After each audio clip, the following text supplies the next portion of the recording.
வள்ளி பிறந்து வளர்ந்து முருகனை நோக்கி தவம் செய்து திருமணம் செய்த இடம்தான் இந்த வள்ளிமலை. விநாயக பெருமான் வள்ளியை ஏமாற்ற தன் தம்பியுடன் யானையாக வந்த ஒரு தடம்தான் இந்த யானைப்பாறை.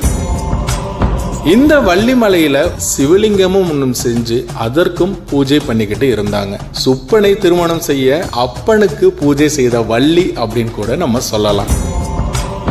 இந்த புராண ஸ்தலத்தை வெளிக்கொண்டு வந்து தெரியப்படுத்திய ஒரு பேராற்றல் திருப்புகழ் சாமியையே சாரும். இவருக்கு சச்சிதானந்த சுவாமிகள் அப்படிங்கிற இன்னொரு பெயரும் உண்டு. 1950 ஜீவசமாதி அடைஞ்சதா சொல்லப்படுது.